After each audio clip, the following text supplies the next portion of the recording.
تو ایک سوال، بنیادی سوال یہ ہے کہ ان مذاکرات میں کے پی کے میں جو پی ٹی آئی کی حکومت ہے، عمران خان کی حکومت ہے، اس کو ان مذاکرات میں شامل کیوں نہیں کیا جا رہا؟ کیا عمران خان کے ساتھ جو حکومت وقت کی ایک سیاسی دشمنی ہے، اس کی بنیاد پر آپ داخل ہونے والے اسلحہ بردار جنگجو طالبان جو ہے ان کے ساتھ اکیلے مذاکرات کر رہے ہیں، اور آپ کے مذاکرات کا کے پی کی جو حکومت ہے اس کو علم تک بھی نہیں ہے، اس کو اعتماد میں ہی نہیں لیا گیا؟ یہ ساری باتیں ایسی ہے جو آج جو کہانی شروع ہوئی ہے، یہ ایک نئی کہانی ہے، اور یہ کہانی کہاں پر جا کر ختم ہوتی ہے، اس کے لیے ہم اللہ سے دعا گو ہے کہ اس کا خاتمہ بالخیر ہو۔ تو ناظرین گرامی، اب چلتے ہیں شہباز گل کے گمشدہ موبائل کی طرف، جس کو بڑا ڈھونڈا جا رہا ہے، جس کے بارے میں کہا جا رہا ہے کہ جناب شہباز گل نے جس موبائل سے ایک ٹی وی کو انٹرویو دیا تھا، وہ موبائل انہوں نے استعمال کے بعد، خود کے پکڑے جانے کے بعد اپنے ڈرائیور کے حوالے کر دیا تھا، اور وہ ڈرائیور جو ہے وہ موبائل لے کر بھاگ گیا۔ آج اس ڈرائیور کی گرفتاری کے لیے آئی جی اسلام آباد نے وزیر داخلہ رانا ثناء اللہ صاحب، جو کہ عمرے پہ گئے ہوئے ہیں، اور ان سے ٹیلی فون پہ اجازت مانگی کہ ہم ڈرائیور کی تلاش کے لیے بنی گالا کے اندر داخل ہونا چاہتے ہیں۔ یہ حکومت کی طرف سے بیان جاری کیا گیا ہے کہ رانا ثناء اللہ نے اسلام آباد کی پولیس کو بنی گالا میں داخل ہونے سے روکا ہے۔ یہ ساری کہانیاں چل رہی ہیں، ڈرائیور کی بیوی گرفتار ہوتی ہے، آج اس کی ضمانت بھی ہو گئی، وہ گھر واپس چلی گئی ہے۔ اب جو کہانی سامنے آئی ہے وہ کیا ہے، وہ میں آپ کی خدمت میں پیش کرنا چاہتا ہوں، اور یہ بتانا چاہتا ہوں کہ بعض لوگ کہتے ہیں یار ہے کہ پاکستان ہے۔ پنجابی تسی سنیا ہونا نا، کئی لوگ سارے دوست ساتھی کسی گل تو چڑ جاتے ہیں تو کہتے ہیں یار ہے کہ پاکستان ہے۔ میں نے کبھی یہ لفظ استعمال نہیں کیا۔ میں نے جب بھی کبھی چڑا ہوں تو پولیس کے اقدامات، اس کی پھرتیوں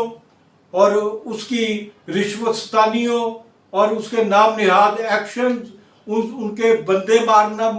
نام نہاد مقابلوں میں، اور یہ ساری چیزیں جو میں نے خود دیکھی ہیں، واچ کی ہیں، اور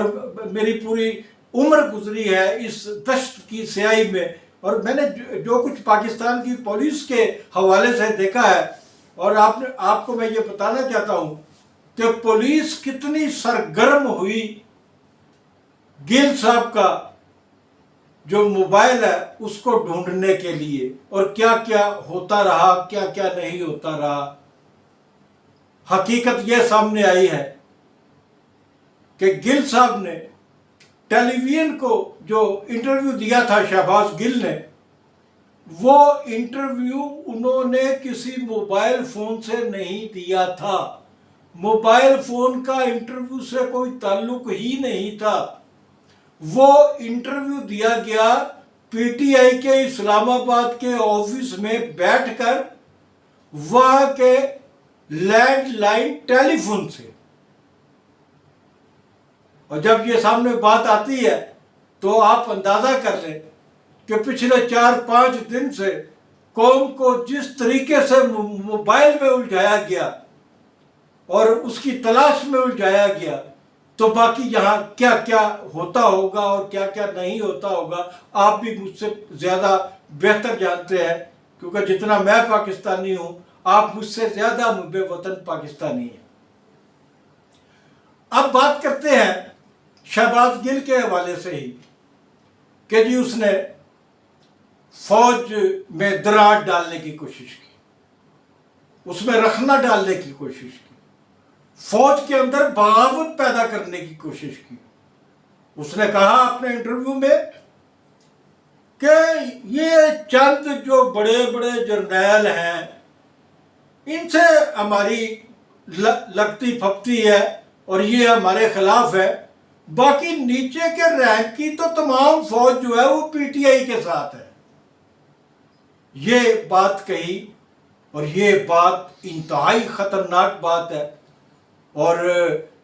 اس کی کسی نے حمایت نہیں کی۔ ایون اگر عمران خان نے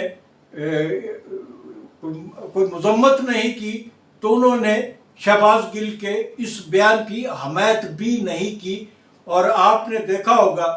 کہ پی ٹی آئی کے جتنے بھی ٹاپ کے لیڈرز ہیں وہ تمام ٹیلی ویژن سکرینوں پہ بیٹھ کر شہباز گل کے فوج کے بارے میں، فوج میں ڈویژن کے بارے میں ان کے بیان کی مذمت کر چکے ہیں۔ آج جاتے جاتے میں آپ کو یہ بتانا چاہتا ہوں کہ فوج کے خلاف جو بیانیہ ہے پی ٹی آئی کا، یہ کوئی پہلی سیاسی پارٹی نہیں ہے جس نے اس قسم کا بیانیہ بنایا ہو۔ اس بیانیہ کی بنیاد سب سے پہلے رکھی پاکستان پیپلز پارٹی میں، اس کے بعد یہ بیانیہ نون لیگ کے پاس بھی گیا،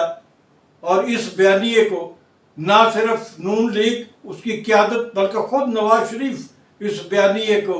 دہراتی رہی۔ خود آصف علی زرداری جو ہے، جب ان پر کوئی آفت پڑی انہوں نے بھی اس بیانیے کو استعمال کیا، اور وہ یہ بیانیہ یہ تھا، یہ جو دہشت گردی ہے اس کے پیچھے وردی ہے۔ ناظرین گرامی، آپ سے گزارش کروں گا خاور نعیم ہاشمی آفیشل کو سبسکرائب کریں، لائک کریں، دوستوں کی طرف فارورڈ کریں، اور محبت پہ آپ کی ان کا بہت بہت شکریہ۔